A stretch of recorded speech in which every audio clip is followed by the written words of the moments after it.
The subcommittee is convening today to discuss the latest scientific research regarding the use of mercury in medicine in the United States and the possible connection between these products and autism spectrum disorders.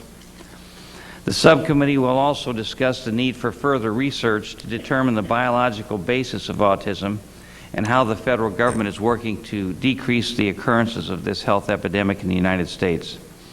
During my tenure as the chairman of the full committee on government reform and as the current chair of this subcommittee, I've convened no fewer than 20 hearings on the topics of autism, vaccine safety, and the detrimental health effects of mercury-containing medical products. During these investigations, numerous scientists from all around the world have testified before this committee and the full committee, and they presented credible, peer-reviewed research studies that indicated a direct link between the exposure of mercury, a widely known neurotoxin, and the increasing incidences of autism. And just recently we found that I think the EPA was complaining about the excessive amount of mercury in our waterways in and around central United States, the Great Lakes and so forth, and how that's having an adverse impact on neurological disorders across this country. And it continues to mystify me how we can say that it has to be taken out of the environment, and yet we continue to inject it into our children and into adults and expect there not to be some kind of adverse reaction. Mercury has been present in medicines dispersed widely to the public for decades. Unknown to most Americans, mercury is still present in medicines that we use every day, including eye drops, nasal spray, as well as many antifungal and anti-itch creams, as well as vaccines. While the pharmaceutical industry has found new ways to manufacture many medicines and vaccinations that don't require the use of mercury, 3 vaccines that currently remain on the mandatory pediatric vaccine schedule still contain the mercury-derived preservative thimerosal, and those vaccines are the DTaP, which is called the diphtheria, tetanus, and pertussis vaccine, the flu vaccine, and hepatitis B. We've been complaining about mercury in children's vaccines now for 4 or 5 years, and it's been removed from most children's vaccines except these 3. My grandson, as I've said before, got 9 shots in one day, 7 of which had mercury in them, and just a few days later he became autistic. And this is a story that we've heard from many parents who testified before this committee over the years. And yet, we continue to see mercury used as a preservative. Now, although it's been taken out of a lot of the children's vaccines, the shelf life on many of those vaccines is pretty long, and mercury-contained vaccines are still on the shelf even though they're not being produced. So in addition to these 3 vaccines that are still being produced using mercury, there are others that are on the shelf right now that doctors are still using that children are being vaccinated with. And I think it's a crying shame. Although I applaud the benefits that many vaccines have provided Americans over the years, I am perplexed as to why we are administering shots containing poisonous toxins to our children when technology has ceased the need for this otherwise harmful preservative. The debate over whether or not there are linkages between mercury and neurodevelopmental diseases has become more heated in recent times. 6 years ago, when I started an investigation into the detrimental health effects of mercury, the science supporting these claims was sparse. Recently, credible researchers from many of our nation's most highly regarded research universities have published studies noting the possible associations between mercury and health defects. Dr. Richard Deeth, professor at the College of Pharmaceutical Studies at Northeastern University, was the lead researcher in a collaboration between Johns Hopkins University, Tufts University, the University of Nebraska, and Northeastern University on a groundbreaking study into the possible correlation between increases in environmental toxins such as thimerosal and instances of autism. Dr. Deeth will testify on the findings and future implications of his research. Another innovative study was conducted at Columbia University recently. Released in June of this year, the researchers exposed mice to thimerosal in doses and timing, which corresponds to the current pediatric immunization schedule. The independent Columbia University study indicates that subjects with a specific genetic susceptibility toward autism are placed at a greater risk for neurodevelopmental diseases when administered thimerosal-containing vaccine. Unfortunately, Dr. Maddie Hornig, the leading researcher on this project, is unable to be with us this morning due to a personal emergency. But in her place, Dr. Deeth will present her oral testimony. In a partnership between the University of Pittsburgh, Carnegie Mellon University, and the University of Illinois, funded by the National Institute of Child Health and Development, participating scientists have begun looking at the neuroscience of autism on a wide-scale, multi-million-dollar project. A brain scanning technique identified as fMRI, or functional magnetic resonance imaging, was used in this experiment to compare the brain activity of adults afflicted with high-functioning autism with non-autistic participants. The researchers then specifically examined 2 regions of the brain associated with language skills. To better explain the findings of this study, the subcommittee has the pleasure of receiving testimony from Dr. Marcel Just, one of the lead researchers on this monumental study. To discuss the implications of using mercury in medical devices, the subcommittee will be hearing testimony from my good friend Dr. Richard Fisher, who's with us today, a practicing dentist and representative of the International Academy of Oral Medicine and Toxicology. As many of us already know, the instances of autism have become increasingly prevalent in modern-day society. Once considered a rare disease affecting roughly 1 in 10,000 children, autism now affects 1.5 million of our nation's children, and this problem continues to escalate rapidly. According to a recent autism alarm released by the U.S. Department of Health and Human Services, the Centers for Disease Control, and the American Academy of Pediatrics, currently 1 out of every 6 children are diagnosed with a developmental disorder and or behavioral problem. Even more alarming, 1 out of every 166 children in the United States is being diagnosed with an autism spectrum disorder, from 1 in 10,000 to 166. This major healthcare crisis has clearly reached epidemic proportions that will not simply just go away. To address the current CDC observations with regard to the autism epidemic, the subcommittee will be receiving testimony from Dr. Melinda Wharton, medical doctor, the acting deputy director of the National Immunization Program at CDC, who will be speaking about information her office has collected regarding the incidence and prevalence of autism in the United States. The FDA's Center for Biologics Evaluation and Research is responsible for the regulation and oversight of vaccines administered here in the United States. Dr. William Egan, acting director of the Office of Vaccine Research and Review at CBER, will be testifying today on how the FDA has worked to reduce the exposure of thimerosal to children in the United States. I'll be very interested in hearing that. To give a perspective into the challenges facing the families of autistic individuals, Lynn Redwood, a registered nurse and mother of an autistic child, will be informing the subcommittee on these issues. In addition to her professional and personal obligations, Ms. Redwood is also the president and founder of the Coalition for Safe Minds, Sensible Action for Ending Mercury-Induced Neurological Disorders, an organization founded to investigate and raise awareness about the autism spectrum disorders. While the science behind the causation of autism is being deliberated, I firmly believe that we should take every precaution to ensure the health and well-being of every American. By eliminating mercury from medicine, we're taking a vital first step. Even if there was not a lot of evidence, and I believe conclusive evidence, that mercury in vaccines and in other areas is causing neurological disorders, it seems to me, even if there's the most remote possibility, we would get it out of there. I mean, every time I talk to people who appear before the committee, either privately or in public forum, I say to them, would you mind if we just took the thimerosal, the mercury, and injected it into you like they did our kids? And they will say to you, well, I don't think I want mercury injected into our bodies. And these are doctors who say, you know, there's no harm being done. But they don't want mercury stuck in their bodies with a needle. And yet we do it to our kids every single day. And we do it to adults. And we wonder why there's an increase in the rates of autism, these epidemic increases, 1 out of 166.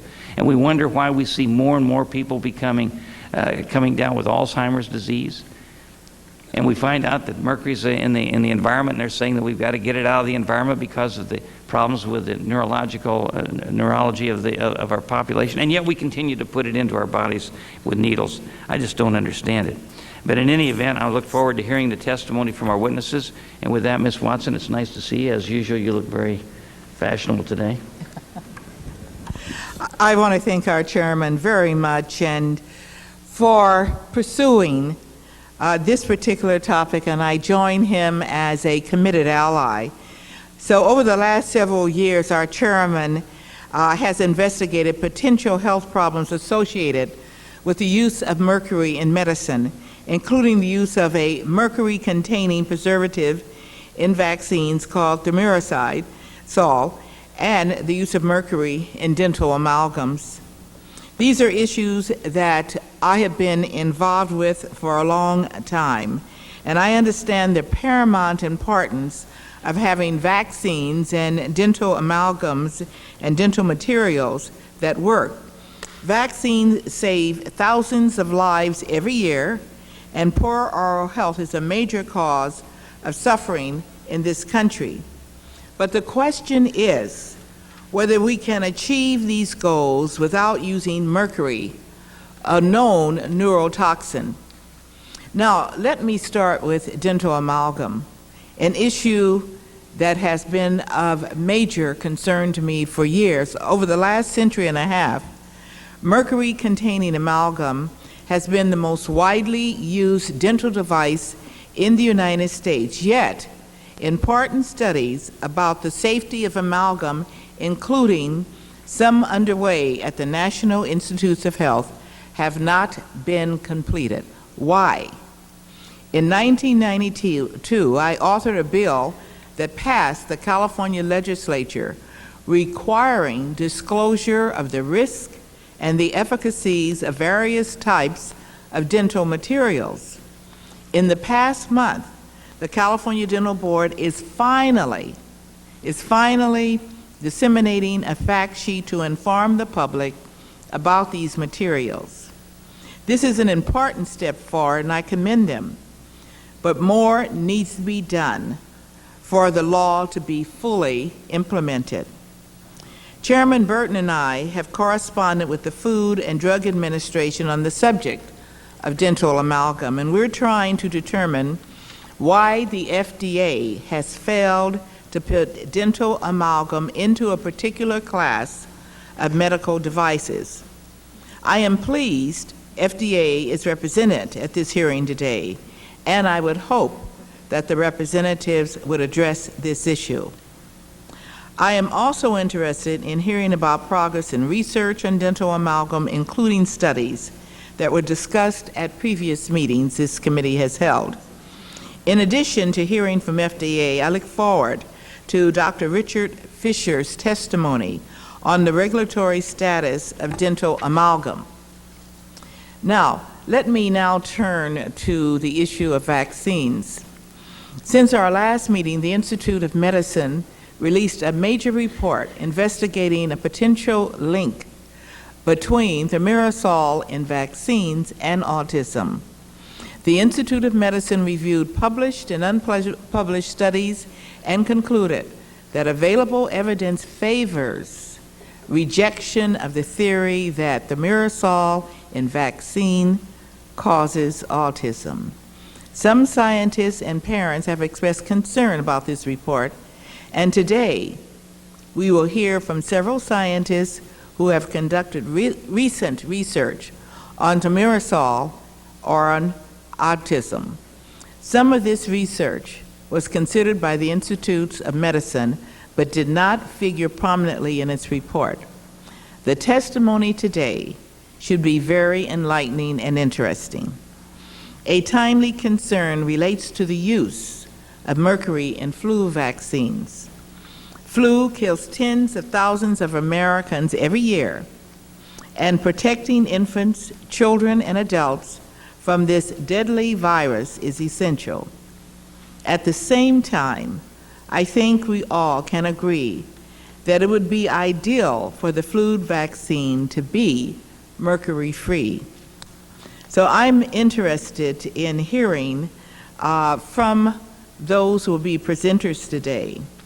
And I want to know why, particularly from our CDC, why our nation's leading public health authority has not endorsed this idea. And on a personal note, Mr. Chairman, I have been pursuing the amalgam issue for over a decade. So I decided that I would get the amalgam in my fillings that I have had since I was 9 years old removed. I had to go to Mexico to do it. My own dentist didn't have a clue and argued with me that it was safe. But as I gather information, and I chaired the California Health and Human Services Committee for 17 out of the 20 years I was in the California State Senate. And I had an expert staff that dug up the information and the research, enough that I knew that my health would improve if I had it removed. I had it removed, and my health improved immediately.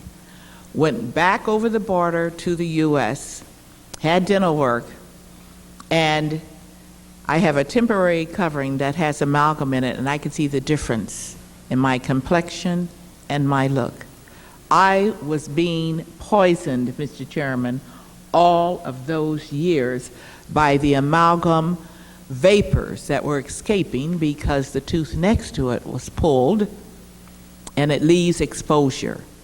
So I don't buy the arguments the professional dental community came to my office to give me in opposing my bill. And they said it's a cheap substance, it's sealed, and it will not hurt. Well, kids chew hard balls, and dentures, dental teeth crack, and the vapors escape, and they go up to the meninges of the brain, causing considerable damage. So I myself am a victim, and I'm going to pursue this issue until we can come to some agreement about the best policy. So thank you for coming, and I look forward to hearing from you. Thank you, Mr. Chairman. Thank you, Ms. Thank you, Ms. Watson. Representative Murphy.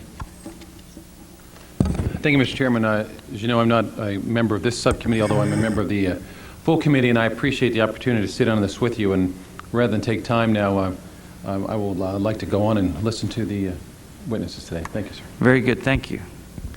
Our first panel consists of William Egan, PhD, Acting Director of the Office of Vaccines Research and Review, Center for Biologics Evaluation and Research, Food and Drug Administration, Department of Health and Human Services, and Melinda Wharton, MD, MPH, Acting Deputy Director, National Immunization Program, Center for Disease Control and Prevention, United States Department of Health and Human Services.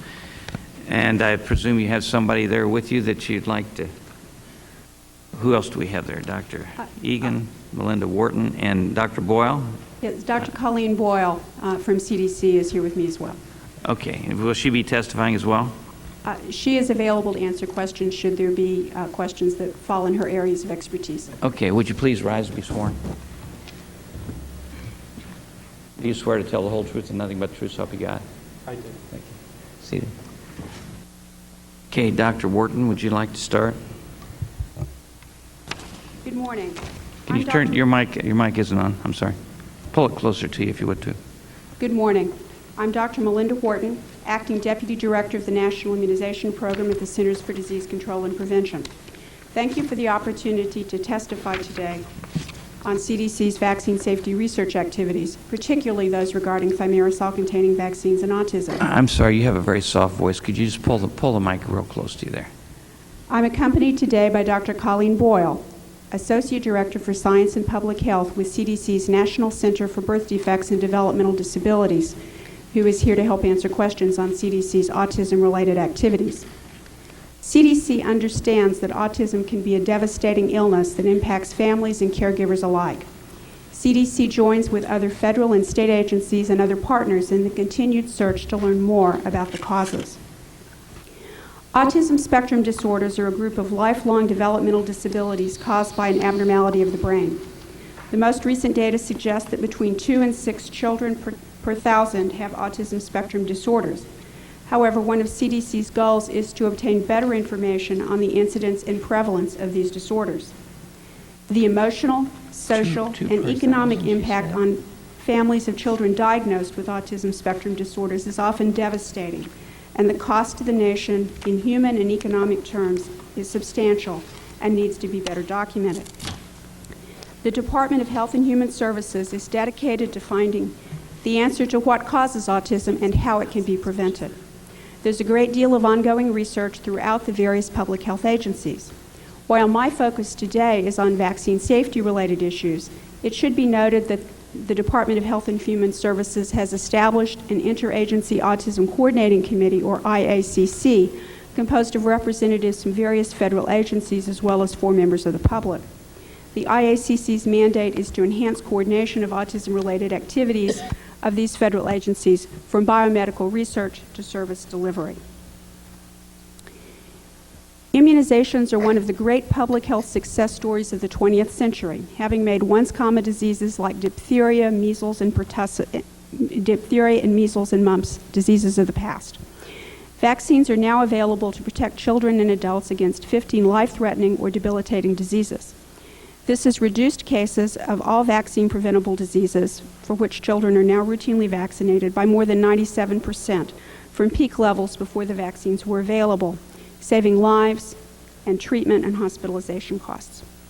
However, we know that parents, researchers, and others have expressed concerns about a potential link between autism and vaccines containing thimerosal, a preservative used to reduce the possibility of bacterial or fungal contamination of vaccines.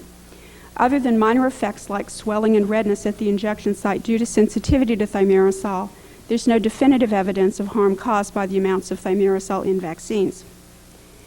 After an FDA analysis of the potential mercury content of the full recommended childhood vaccination schedule and concern about health effects of mercury exposures from all sources in mid-1999, the United States Public Health Service agencies took precautionary action, working collaboratively with the American Academy of Pediatrics and the vaccine manufacturers to begin the voluntary removal of thimerosal preservative from the vaccine supply.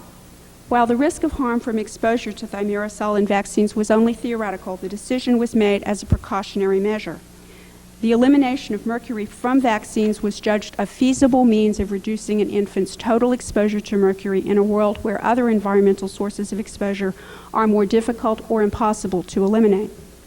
As a result of this action, all manufacturers are now producing only vaccines that are free of thimerosal as a preservative for routine infant immunization, with the exception of influenza vaccine.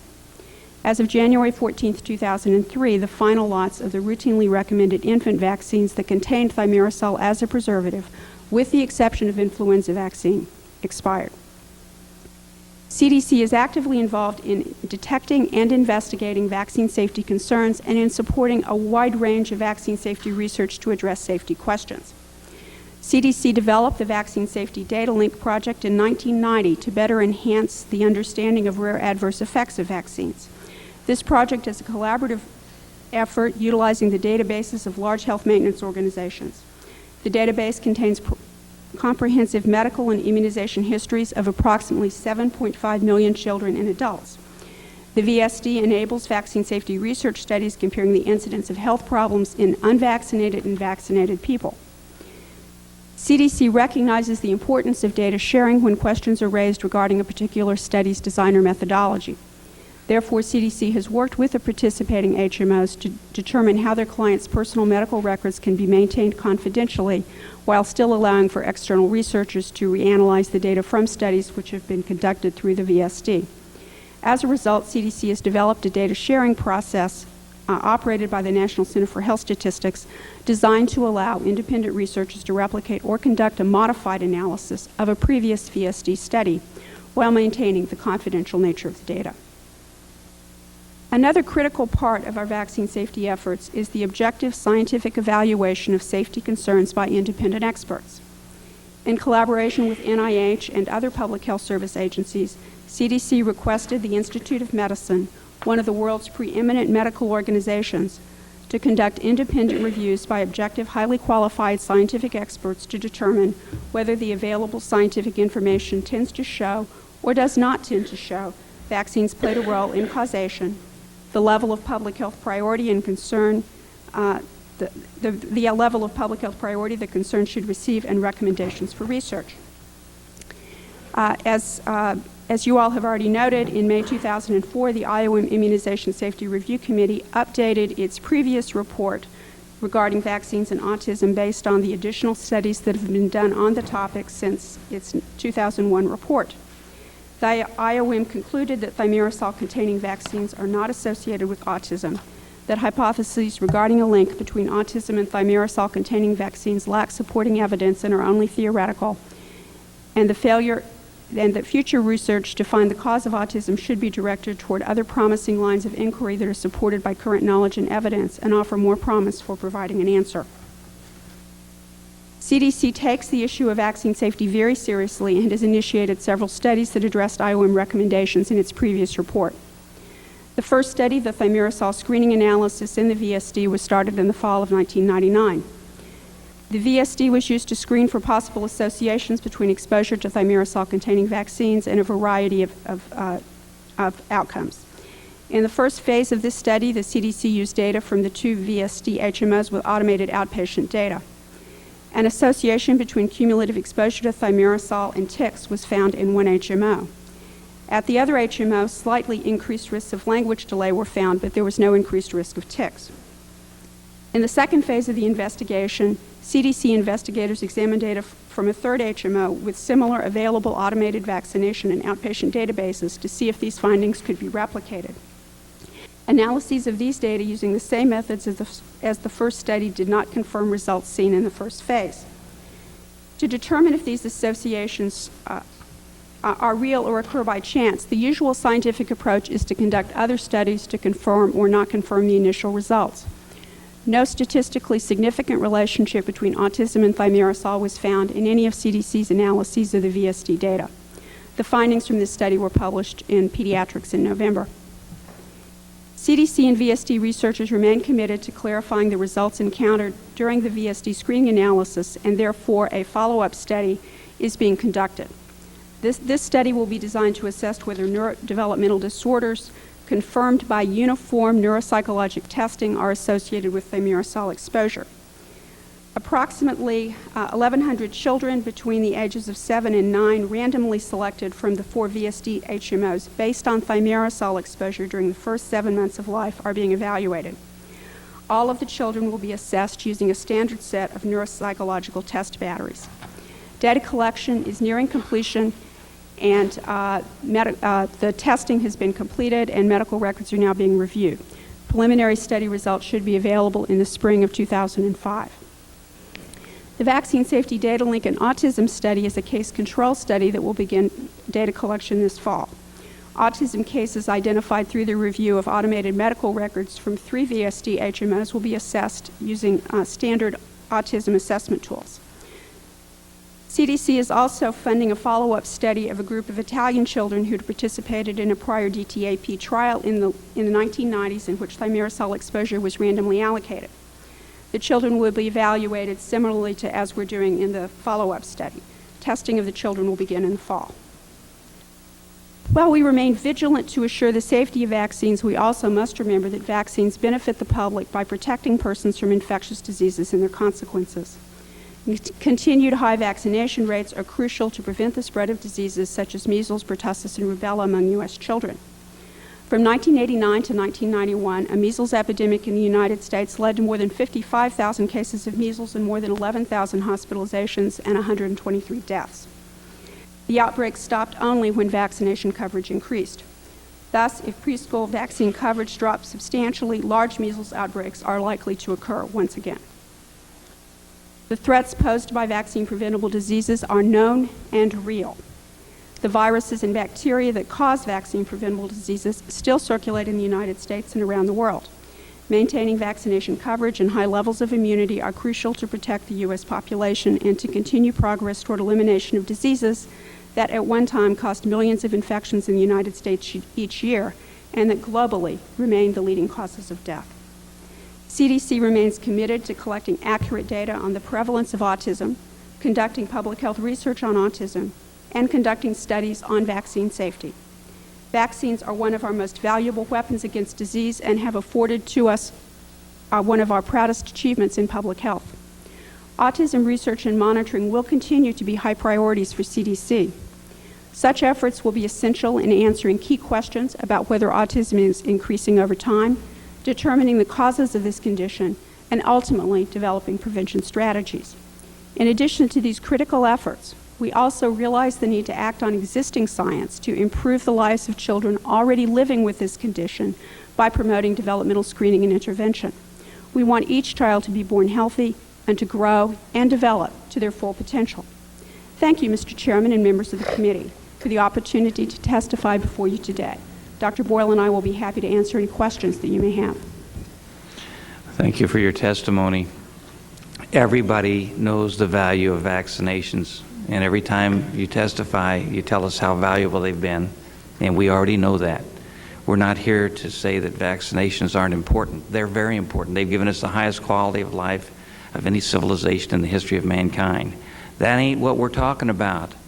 We're talking about why they're putting mercury in vaccinations and why it's never been tested since 1929 when Lilly developed it. Mr. Egan.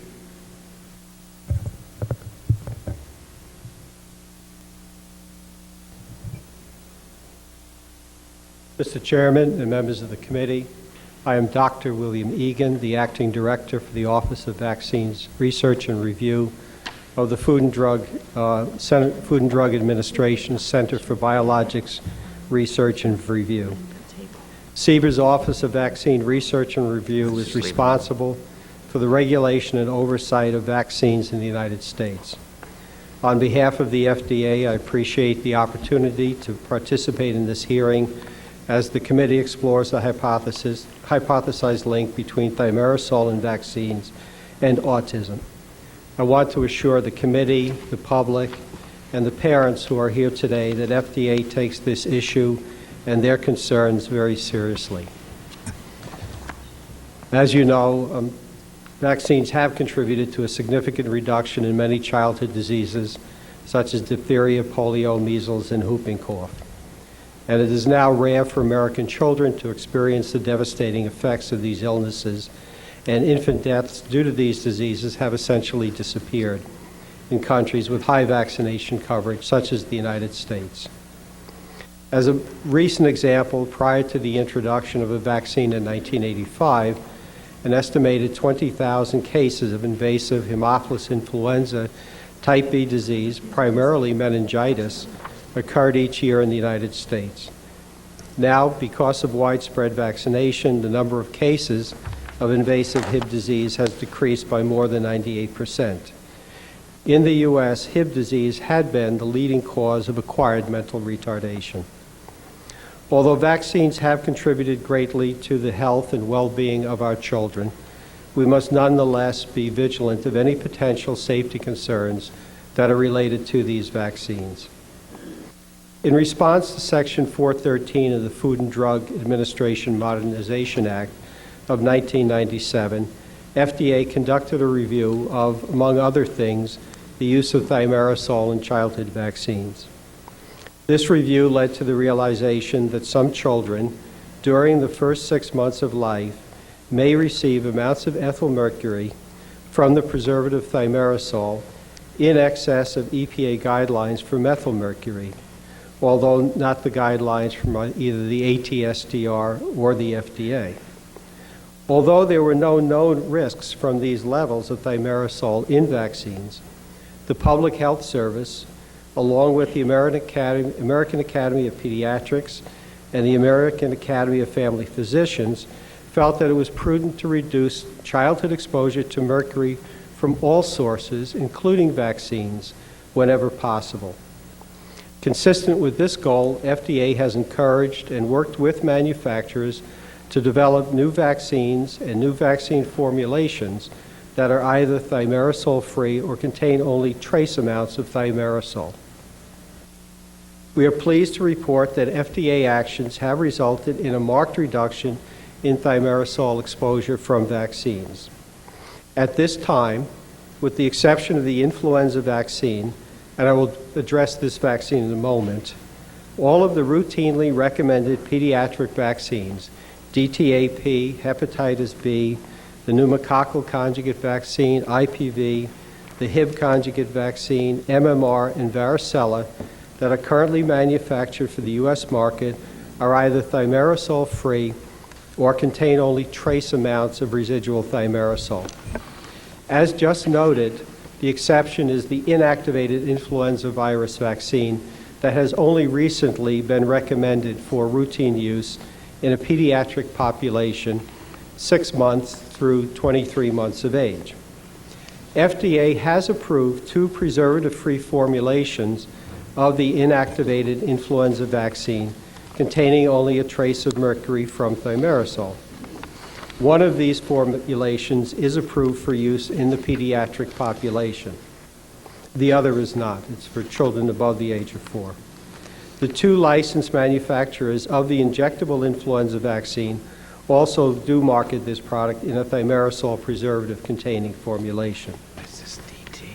The reduction or elimination of thimerosal was, in principle, achievable because over time it has been possible to replace multi-dose vials with single-dose vials which do not require a preservative. Prior to this initiative to reduce or eliminate thimerosal from childhood vaccines, the maximum cumulative exposure to mercury, as ethyl mercury, via the routine pediatric vaccinations during the first 6 months of life was approximately 187.5 micrograms. The vaccines with trace amounts of thimerosal licensed to date contain less than 1 microgram of mercury per dose. With the newly formulated vaccines, the maximum cumulative exposure during the first 6 months of life is less than 3 micrograms of mercury. This use of vaccines with no thimerosal or only trace amounts of thimerosal represents a greater than 98% reduction from previous maximum exposures in young infants. A table listing vaccines, preservative contents, and the manufacturers can be found on CBER's website. Although not administered to children below the age of 6 months, the influenza vaccine could add an additional 25 micrograms of mercury during the first year of life if each of the 2 doses that were administered both contained thimerosal as a preservative. Since the FDA last appeared before the committee to discuss this issue, we have approved several vaccines, new vaccines, that are either thimerosal-free or contain only a trace amount of thimerosal. These are Pediarix, which is a combination diphtheria, tetanus toxoid, and acellular pertussis vaccine with hepatitis B and inactivated polio vaccine, and this is manufactured by GlaxoSmithKline. Decavax, a tetanus and diphtheria toxoids adsorb vaccine for adult use, namely for ages 7 and up, manufactured by Aventis Pasteur Incorporated. A diphtheria and tetanus toxoids DT vaccine for pediatric use. This is also manufactured by Aventis Pasteur Incorporated. And a tetanus and diphtheria adsorbed TD vaccine for adult use, manufactured by Aventis Pasteur Limited. In addition, a live attenuated influenza virus vaccine that is thimerosal-free, FluMist, that was manufactured by MedImmune, was licensed in 2003. The Immunization Safety Committee of the Institute of Medicine has completed 2 reviews of studies addressing a potential link between thimerosal-containing vaccines and autism that are relevant to this hearing today. The first IOM review was conducted in 2001.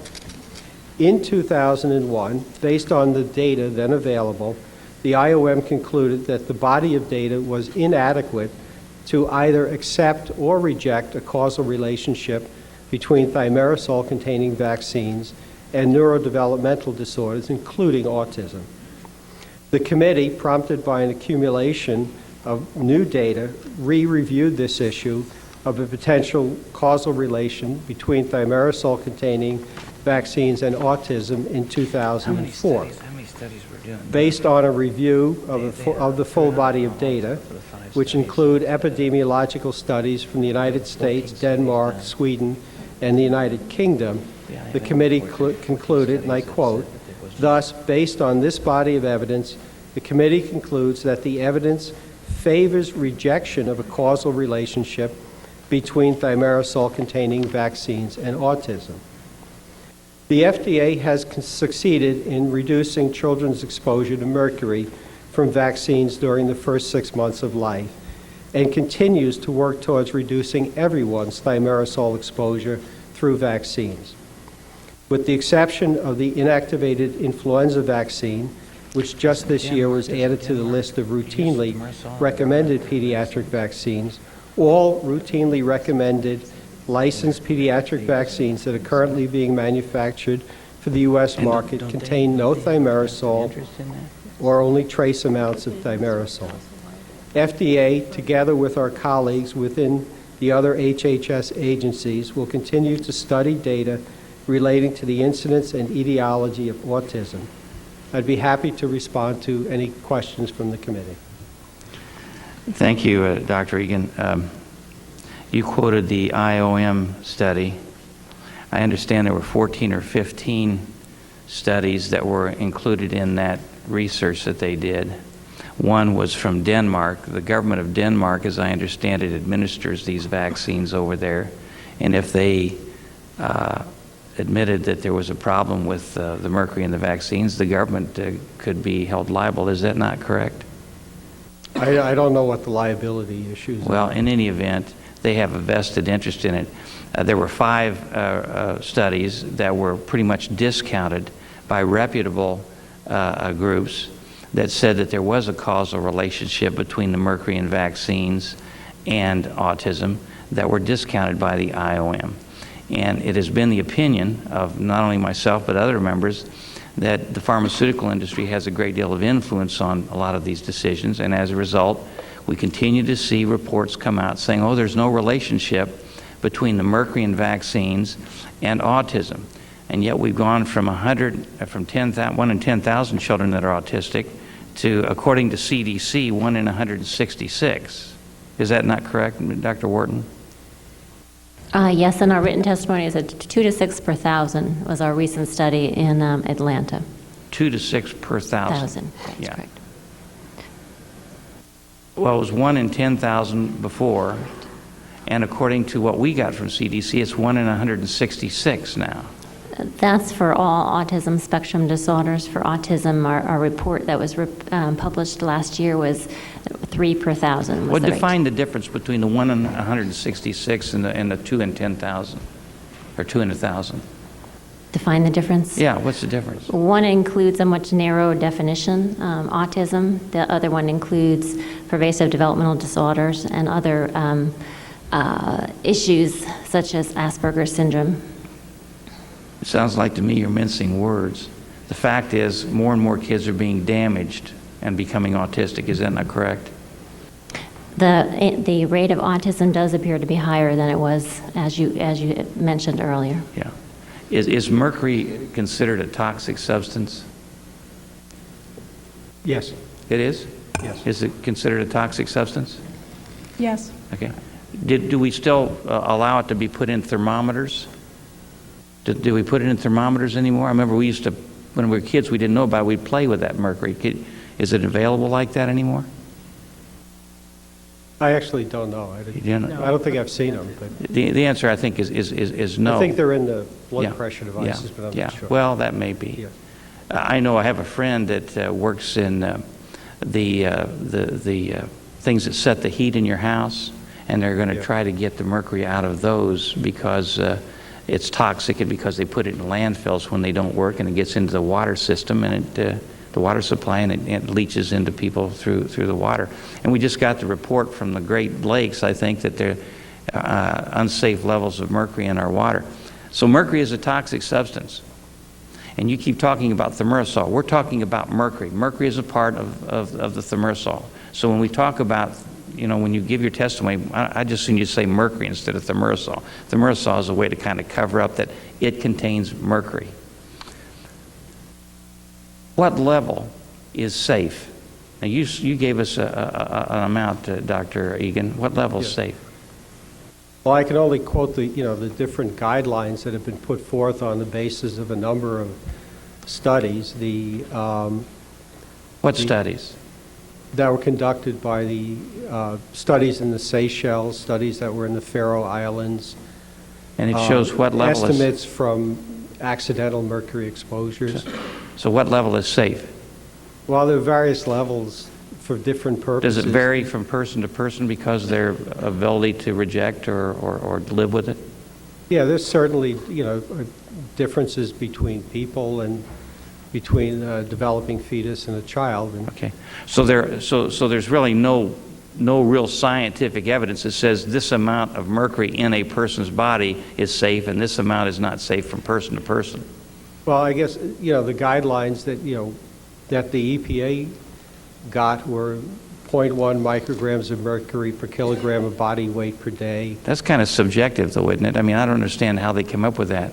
Well, from the studies that they did, looking for abnormalities or where developmental abnormalities or behavioral abnormalities, and based on dose-ranging studies that were unfortunately the result of accidents, and looking for what the damage of thimerosal was, they got this level, which they said was a level, their reference dose, which is the dose that they felt could be taken into the body every day over a lifetime with no observed effect. Yeah.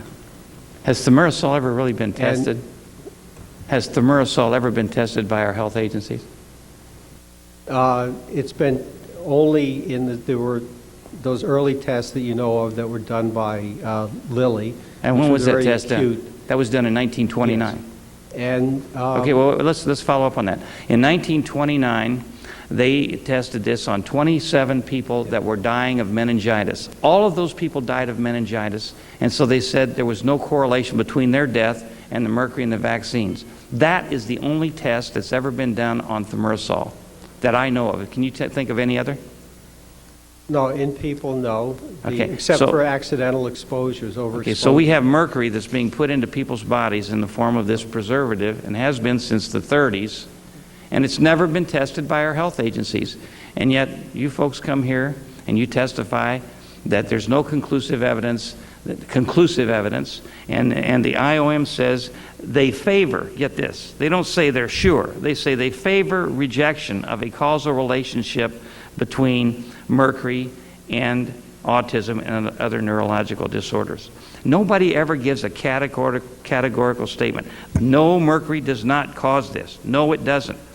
And that's because you can't do it. So why in the world are we even putting a little bit of it in vaccinations? Why are we doing that? Why? Can't we create single-shot vials of these various vaccinations that does not require mercury being put in them? Can't we come up with another preservative, a way to preserve these vaccinations so they don't put the toxic chemical mercury into our bodies? Yeah, I can't speak to finding another preservative. That's a very, very difficult issue, and I don't know if it's possible to find something that works as well to replace thimerosal. 2-phenoxyethanol seems to work in some cases. How about if you want? We are diligently working, as we have testified today and previously, towards eliminating thimerosal and mercury from vaccines as quickly as can be done. But there are many issues that are involved in doing this. If we were to say tomorrow that all vaccines, for example, all flu vaccines, could only be administered in single-dose syringes or single-dose vials, the capacity to fill those does not exist. Well, right now they have a new vaccine that's being tested on people below the age of 50 that doesn't contain thimerosal, that you administer through your nose. It's not even a shot. Are you familiar with that? Yeah, that's the vaccine that I mentioned. And does it contain mercury? No, that's thimerosal-free. Yeah. So you can do it. Now, let me ask you, do we have a lot of... And other manufacturers are working towards that and have put out the vaccines that are thimerosal reduced. The vaccines that we have in the marketplace that are now thimerosal free, Do we have vaccines that were made with thimerosal that does the same thing that's still on the shelves that doctors are using? If I understand your question. In other words, there's a shelf life. Yes. Are there any of the routinely recommended pediatric vaccines that should be on the shelf now? The answer is no. To the best of my knowledge, they've all gone past their expiration date. They've all gone past it, so there's none on the shelves. And I was actually somewhat surprised with your opening comment, and I would certainly like to know. Well, I've been told that there are some children's vaccines that are still being utilized that contain mercury that now are being produced mercury-free. And you're saying that's not so? Well, unless you mean trace amounts of thimerosal. Well, wait a minute. Hold it. I don't want to monopolize this. I'm going to let my colleagues answer questions, and we'll come back. But I would appreciate what is a trace amount? We've defined that as meaning less than 1 microgram of mercury per dose. Okay. Now, my grandson got 9 shots in one day, 7 of which contained mercury. So if he got the very small amount, he'd be getting maybe 9 micrograms, right? No, much less than that, because the maximum that we calculate that a child could receive now during the first 6 months of life is somewhat less than 3. A number of these vaccines, we've defined trace as less than 1. So that amount of mercury... Several of them have considerably less than 1. But that amount of mercury would not do any neurological damage to anybody? Not according to any guideline. No. I want you to say yes or no. I do not believe so. You do not believe so? I didn't say believe. Can you say to me right now that that amount of mercury being injected into a baby will not hurt it? It's impossible to make those categorical statements of 100%. That's right. That's what I want you to say. In any scientific endeavor. So it is possible that the amount of mercury that's being injected, even in trace amounts, could damage a child neurologically, right? I don't think it has that capacity. No. I mean, that's, we can argue. I know, but you don't think it is, but you can't say categorically, can you? Do I have evidence for every single child, for every possible dose? The answer is no. There you go.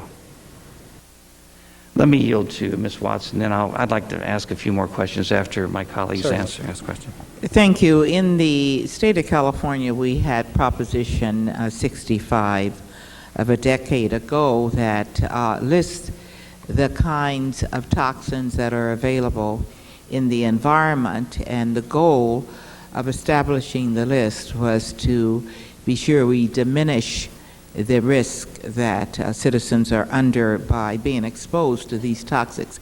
Mercury is at the top of the list, and I understand that WHO had a international ruling that mercury should come out of all thermometers.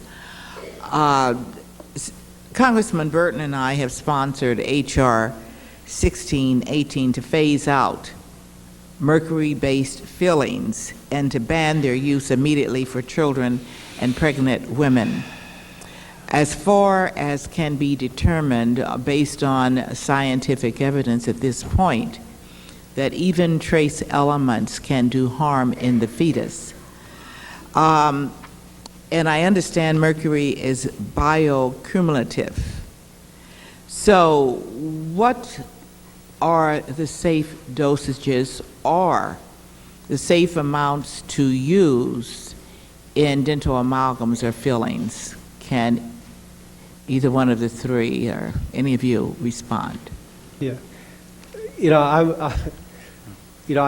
Unfortunately, we were not aware that this hearing was also going to go into dental amalgams, or else it would have been possible for us let's talk about mercury. To have somebody from the Center for Medical Devices. Let's talk about mercury. Yeah. Mercury in fusion into the body, what are the safe amounts? Do you have any idea? Well, the EPA guidelines where they said there should be no adverse effect if continuously received over a lifetime was 0.1 microgram per kilogram of body weight per day.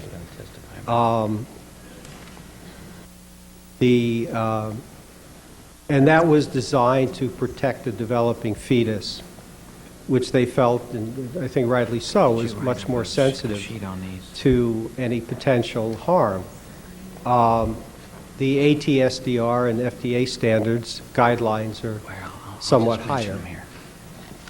If we know and we have empirical evidence that mercury is very toxic to the human body and to the environment, the exposure of mercury creates a real challenge for us.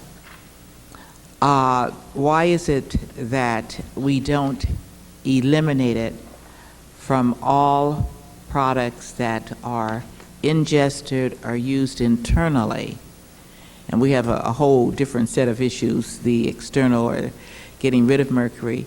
Why is it that we still use trace amounts or larger amounts in the Mirasol? Why do we use it in other products? And we will just leave the dental amalgams on the table for the time being. Okay, thank you. Well, certainly for the, for the vaccines and the use of thimerosal, we have been working diligently to remove thimerosal from these products as quickly as we can. It's not possible to do these overnight. If one wants to develop a process, a manufacturing process that's completely preservative-free, one has to develop a new manufacturing process and validate it, present that data to FDA, have it reviewed. If we talk about, removing thimerosal at the end or not adding it, there are a number of issues about the quality of the product and the nature and quality of the product having done this. Data have to be generated and submitted to FDA, and these need to be reviewed. Where is it? All of this switchover takes time. Moreover, the primary way that we haven't been able to find, or there aren't very good alternative preservatives, the non-mercury containing ones. So what people have done, the manufacturers have done, is primarily switch to single dose vials or pre-filled syringes, which do not require a preservative. The preservative is needed because you go into the vial many times, it can be bacterially contaminated, and then you get bacterial infections. So it's to prevent that the preservative is there. But switching over to these single dose vials, preservative-free, again, requires validating that these can be filled aseptically because we don't want to create other problems. And moreover, the capacity to put these many doses of vaccines in these single dose vials or syringes doesn't exist at the moment, although manufacturers are working towards that. So we do have some vaccine out there now that's thimerosal free. There was last year for the pediatric population. There is this year for the pediatric population. Much of it goes unsold. The uptake is not as high as I would like, but we're working towards this goal in the face of these number of studies that said that there are no effect of thimerosal in vaccines on neurodevelopmental disorders. But because, as you and Chairman Burton have pointed out, it is a neurotoxin, and the Public Health Service is committed to, removing it whenever possible. And, as you said, and California has done. Yes, I'll yield to the chair. Sorry. The IOM report that was done, that you quoted a while ago, Yes, sir. weren't there 5 studies that they discounted, 5 studies they discounted that said that thimerosal was a contributing factor to neurological disorders, including autism? Well, they looked at all of the studies that were available. I'm just asking, weren't there 5 that they discounted from various sources that did conclude that autism was caused by the mercury in vaccines? I don't know if discounted is the right word to use. They looked at all the studies. Some they felt, I think, were more credible than others. Yeah. It's, well, let me just, I think we'll need to have the IOM address. well, let me just say that there were 5 studies that did say there was a connection between the mercury and neurological disorders, including autism. There were 5. They discounted those. Thank you for yielding. How long, do you remember mercurochrome? Sure. How long did it? Used it all the time. Yes, I did too as a child. Every cut got it. How long did it take to remove it from the American market? I know you can get it in foreign countries. How long did it take to declare that mercurochrome was toxic and should be removed? Yeah, that's something regulated by our Center for Drugs, and I would just, we'll have to get back to you on what the status of that was, when it was removed, and for what reason. We know the status, and we know. Okay. I just wanted to know the length of time. You don't have the answer, so let me. No, I don't. Somebody from drugs would have to answer that for me. I don't know why the process takes so long when we know. I mean, intellectual honesty tells us that mercury, if it is indigested, has a negative effect on the body. If we know that, why doesn't CDC or FDA move towards, as quickly as possible, trying to remove it from use? Anyone want to speculate on that? I'd be happy to take a shot. You know, I think we are, and both we and the CDC and the manufacturer. That gives me some hope. Okay. And I think we've done pretty good with all of the pediatric vaccines, and now we're talking about flu. But, you know, as was mentioned before, this is a very devastating disease. Now, I'm not talking about the disease. Can you respond? Hold on. Okay. Let me ask the question. Sure. Can you respond why it's taking so long when we know the level of toxicity of mercury to have our leading agencies come out and say, our goal is to remove it from all these products? Okay. The first issue is thimerosal is in there during the manufacturing process. I'll just talk about one of the companies. And we need about 100 million doses of flu vaccine per year in the United States. Now, when they take the thimerosal out at the end, they lose about 30% of that, a third of that.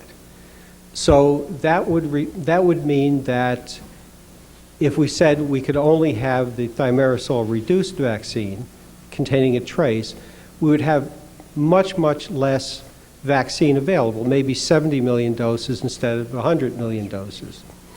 The second issue is even if we had all of this thimerosal reduced vaccine containing only the traces, they don't have the capacity at this time to put it into the single-dose vials and syringes, so they couldn't get it out. Who doesn't? The manufacturers. They are addressing that. They are building new plants, new manufacturing suites. They're developing new manufacturing processes that don't require thimerosal in them. And we do have some amount of thimerosal-reduced vaccine out there, and as Mr. Burton just noted, we also have the the live attenuated vaccine, which has none. And we are going there, but developing these processes and validating and building the plants and building the filling suites takes a considerable amount of time. My final question. Whereas the various agencies of government that are involved in focusing on these products, what is your goal? What would you like to see? What would you like to promote, those of you that are involved? I think there are a set of facts already known about mercury as an ingredient in any substance. Any product. What are you aiming for? What would you like to see? Well, what I have been aiming for and what I would like to see is only thimerosal-free products, both for children and for adults. Very good, because, see, that helps me in terms of being a policymaker, know where we need to go. And if I know that we have our various agencies of government with us, then it encourages us to continue down this vein. Thank you so much, Mr. Chairman. Thank you. Before I yield to my colleague, let me just say that I was chairman of the full committee for 6 years. I've now been chairman of this subcommittee for 2 years. That's 8 years. We've been talking about this since I first started as chairman, maybe 7 years ago. All I can say is I don't know how long it's going to take. I hope it happens in my lifetime. You're saying, well, you need to work toward that for single-shot vials. You need to work toward getting thimerosal out of these products, or mercury out of these products. We've been after this now for 8 years. Now, progress is being made, but sometimes I feel like it's pulling a wisdom tooth where they get in your mouth with both feet and both hands, and they're jerking that tooth out. I mean, it's just so hard to get it moving. 8 years, 7 years should be long enough. The manufacturers, with the technology that we have today, the quantum leaps that's being made in technology and industry, it seems to me they could have made this changeover. I think the main reason is money, and I think the main reason is because they're concerned about the liability factor. Mr. Murphy. Thank you, Mr. Chairman. A few questions on some of the issues raised. Dr. Warden, in your testimony, you mentioned that for a period of time, it was found that only 61 to 66% of children received a vaccine for measles. Was that the whole MMR group that they only received? This was predominantly as MMR. That is how generally the vaccine is administered in the United States. I'm sorry, I'm having trouble. Yes, it is predominantly as MMR. MMR, okay. Which means about a third of children did not receive them then. Was there a subsequent study which looked at that third that did not receive compared with the two-thirds that did receive to see if there was a difference in incidence of autism-related disorders? During the period of time in which preschool immunization coverage was low in the United States, most children did receive measles vaccine prior to school entry. So it wasn't that the children remained unvaccinated forever. They simply weren't vaccinated in a timely way. There have been a couple of studies done which have looked at differences in autism among MMR vaccinated and unvaccinated populations. In a study in Denmark, no difference was found in the rate of autism among children who had received MMR vaccine compared to those who hadn't. And our Birth Defects Center also did a study looking predominantly at the timing of administration of MMR, since again most children do receive the vaccine prior to school entry. And no association was found, and there was not found to be a difference. Colleen, would you like to? Dr. Bowen, Dr. Egan, you agree with that? Essentially, the study that we did in our Birth Defects Center indicated that there was no relationship between timing of the administration of the MMR vaccine and autism. But what I'm concerned about here is you have groups here that even if you have 90% of children getting it, it opens up the issue that if some children did not and some children did, was there actually an epidemiological study which looked at children who never received any of these things? Is there a clinically, not just statistically, but clinically significant difference in autism spectrum disorders? Well, in the Denmark study, there were children who were not vaccinated at the time of follow-up, and there was not. So Well, that's probably the closest one. The next question I have then relates to maternal exposure. If mother has had exposure to mercury herself, either through fillings or her vaccinations, etc., does that mercury accumulate in her system, and then is that passed on to her fetus?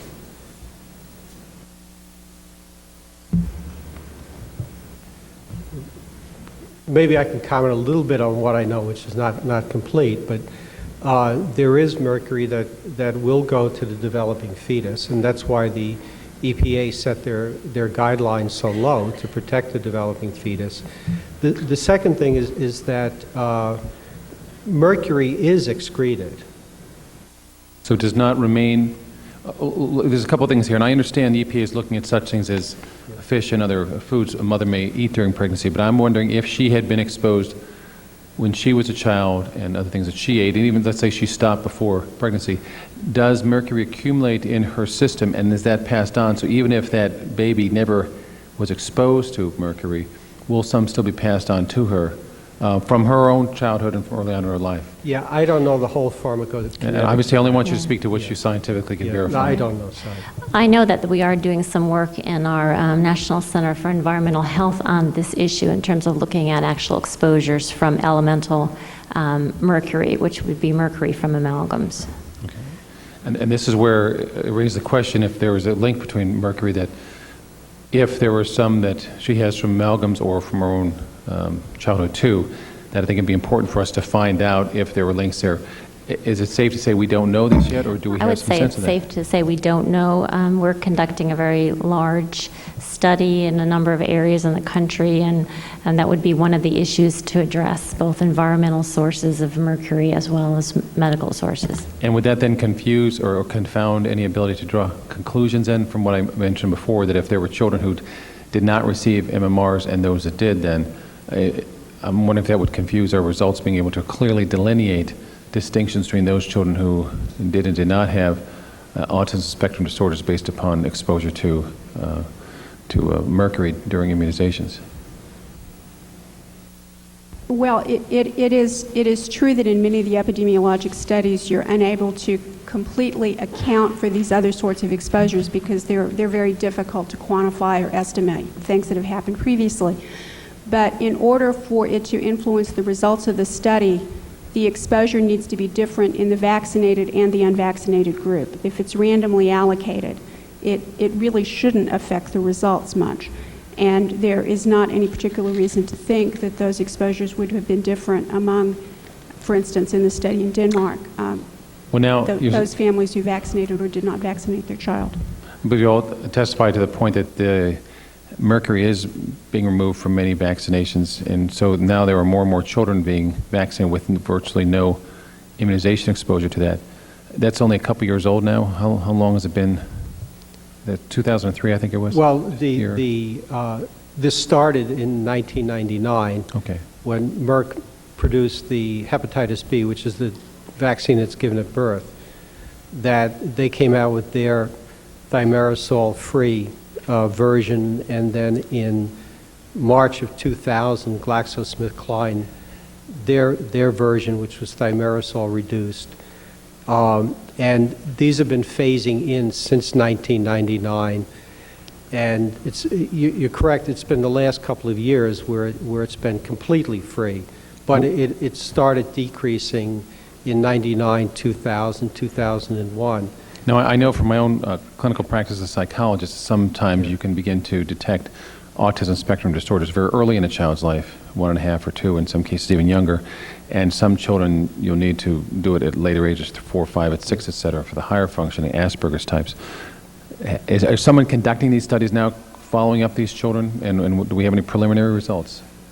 Well, Melinda testified to the actual studies that were done specifically to address vaccines in the center that I'm in, which is the National Center on Birth Defects and Developmental Disabilities. We're doing, as I mentioned before, a very large study to look at a number of different exposures. You know, it would be vaccines, but also a number of different maternal and other early life exposures. So we'll be waiting for those results of that. Thank you, Mr. Chairman. Thank you, Representative Murphy. Just want to ask a couple more questions, and I'll let you go. First of all, I'm sure you read the Wall Street Journal article yesterday. Yes, I actually did see it. Did you get a chance to read that? Did any of the Yeah, rest of you read I it? saw the article. Well, that's good. We have people who are going to be testifying today that worked on those studies, which showed, problems with mercury in mice administered in similar doses to a human being, or in that, in a relatively consistent way. You said mercury is excreted Yes. a lot. Because we were told by scientists who've been before this committee from around the world that mercury has a cumulative effect in the brain. It gets into the fatty tissues in the brain, and it is difficult for it to be excreted once it gets into the brain, and it has a cumulative effect. Yeah, there is, some accumulation, some... Okay, so it isn't all excreted. So if you get a whole bunch of shots, like children get as many as, or we're getting as many as 25 to 30 shots before they started to school, the mercury would accumulate even though some of it is excreted, right? You know, in the absence of any additional exposures, I don't know that it's not actually all excreted. The studies that people did showed, you know, half times of, for ethyl mercury, it was around 7-8 days, and for methyl mercury, it was around 30 or 40 days. Well, So, I mean, those are the times at which half are eliminated. Whether Well, there's the- some fraction that remains, I don't. well, it's completely not, bound, I don't know. from others that we've had, other scientists from around the world who've testified for the committee, it's not a fraction, it's a substantial amount. The Denmark study, you keep referring to that Denmark study. The Denmark study, according to many of the experts that we've had before the committee, not you folks, but many of the experts say that is a flawed study. And there were 14 different studies that the IOM used to come up with their last analysis. 5 of the studies, not of the 14, but 5 additional studies, were discounted, but one that they laid an awful lot of the interest in was the Denmark study. And scientists that we've had before this committee say that that Denmark study is very, very flawed for a number of reasons. So, you know, referring to that over and over again, I don't think really proves much. I do want to ask you, if you get a chance, I know you have busy schedules, we're going to have the people testify here at the next panel who have worked on these new studies. I think it would be beneficial if you have the time to hear some of their testimony. Would you have the time to listen to those folks, or do you folks have to leave? Yeah, I think we have to get back. Do you really? Gosh. But, I mean, certainly I'll read the testimony. No, that's okay. I mean, I realize you know, we're that- reading the papers. No, I and know. looking at I know. I realize that their studies are really not that significant or important. No, that's not true. That's not so? No. Well, they're not so significant that you guys can't stay around here like we do and listen to them and glean from them some of the information. But I'll make sure that you get copies of them. And I'll send you, if you don't mind, a raft of questions about their studies that I hope you'll answer. Would you be willing to answer those questions for us when we send those to you? Yes? CDC will be happy to provide responses. Would you be happy to do that? Now, I have one more question, and then I'll let you go. The hepatitis B vaccination is given to children at birth, and this has nothing to do with the mercury content. As I understand it, you can only get hepatitis B from blood, needles, or some direct contact with a person that has hepatitis B. Is that correct? Yes, to the best of my knowledge. Why are we giving a hepatitis B vaccination to a child the minute they come out of the womb? They're not exposed to needles from drugs. They're not exposed to blood products other than from the mother and other bodily fluids from the mother. So why do we do that? I mean, I'm not saying that you shouldn't give the hepatitis B vaccination. I just wonder why you're doing it at birth. Yeah, I'm going to have to let CDC answer this. Why is that? Well, there's a couple of reasons for it, but perhaps the most salient is that we have an imperfect system for assuring that we can protect newborn children from transmission of hepatitis B virus from the mother at the time of birth. Some women are not tested during pregnancy to determine whether or not they're contagious to their child for hepatitis B virus, and some of those who are tested, the results are not communicated to the birth hospital. We know we can prevent perinatal transmission of the hepatitis B virus by timely vaccination and administration of hepatitis B immunoglobulin. In the absence of knowledge of the mother's status, we can still prevent many cases by that newborn immunization. Children who are infected with hepatitis B virus at birth have a high risk of establishing chronic infection, fulminant hepatitis B disease, or should they survive, a long-term risk of liver cancer. Because we are not able to assure that every child who's born to a hepatitis B surface antigen mother is known at the time of birth, the routine hepatitis B immunization program provides a safety net to protect many of these children. Well, I understand what you said. It just seems to me that between the time they're born and when they go to school might be a good time to give that. I just never have understood why they do it at birth. And it does include mercury still. hepatitis B does still contain mercury? The vaccine that's produced by Merck, Recombavax HB, that is completely free of mercury. The Comvax, which is the hepatitis B Hib conjugate vaccine, is also completely free of mercury thimerosal. The Engerix B, which is manufactured by GlaxoSmithKline, does contain a residual trace of mercury, and it's somewhere in the order of about 0.5 micrograms. Well, why not just, half a microgram if per you day. have some that don't include it, why not get the mercury out of all of them? Anyhow, that's something that you can look into later. They actually are trying to develop that. Okay. We have a vote on the floor, Representative Murphy. So we will stand in recess to the fall of the gavel. We'll be back here in about 10 minutes. Thank you very much for your testimony. And I will send you copies of the testimony of the people that are going to be testifying on these other studies. I really hope you'll respond to the questions we'll ask along with those studies. We stand in recess to the fall of the gavel. We'll be back in about 10 minutes.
Our next panel consists of Richard Deeth, Ph.D., from Bove College, is that it?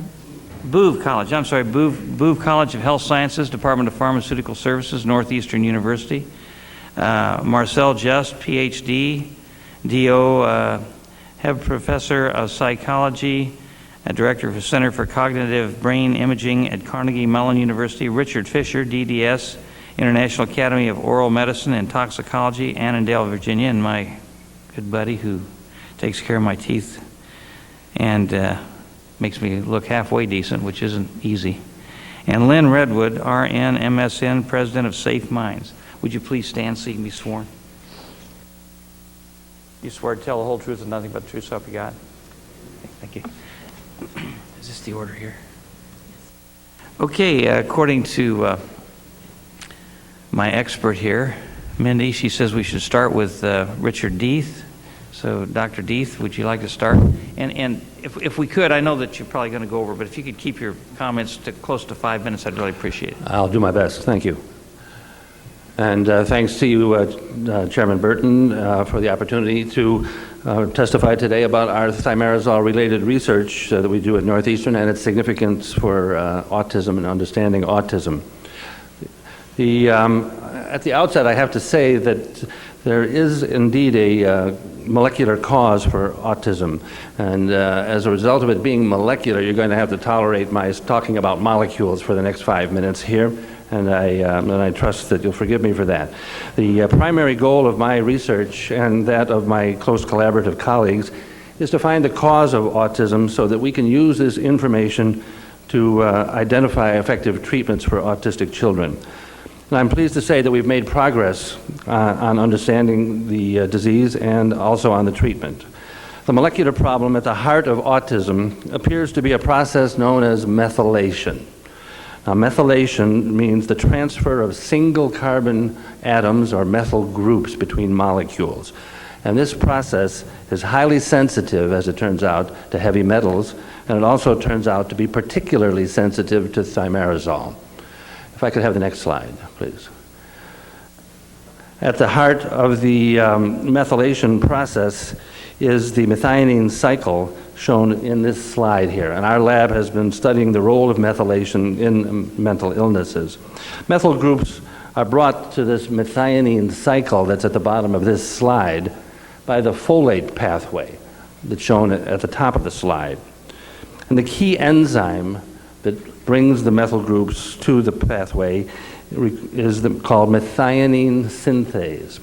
And methionine synthase enzyme requires vitamin B12 to bring the methyl groups, and as it turns out, thimerosal potently inhibits methionine synthase, and we published this past April in the journal Molecular Psychiatry. The next slide, please. The inhibition by thimerosal occurs at concentrations that are easily produced in the blood of children after even a single vaccination, as shown in this slide by the arrow.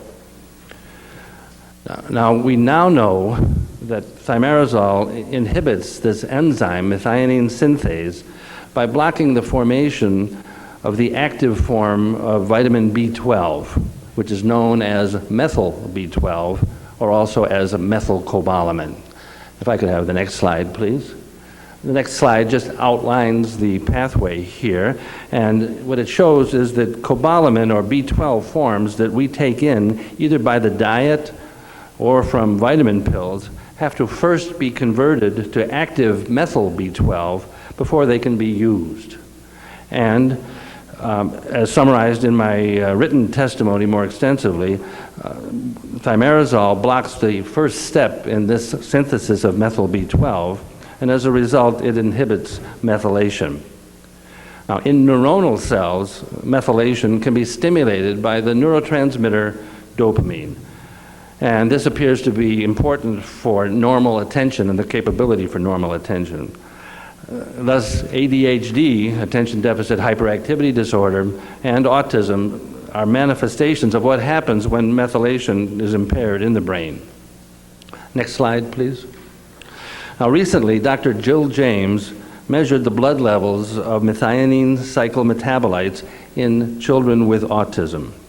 Now, as illustrated in this table, all of the levels of these metabolites were abnormal, confirming that methylation is indeed impaired in autism. Now, her work will be published shortly in the American Journal of Clinical Nutrition. Now, during the last year, researchers that I collaborate with have examined genes that regulate methylation, and they've found that autistic children have a significantly higher frequency of so-called disabling polymorphisms or mutations in these genes. The next slide summarizes some of these genes. Thus, it appears that a subpopulation of children who carry these genetic risk factors are more sensitive to the toxic effect of thimerosal and are therefore at greater risk of developing autism. The next slide shows some data that we recently obtained in what I can call a Timmy and Tommy study. That is, in the same family, two siblings, Timmy and Tommy, one developed autism and one didn't. We had the opportunity to study the cells from such individuals, and what we have found is that the individual that developed autism is one that was more sensitive to thimerosal, as shown in this illustration.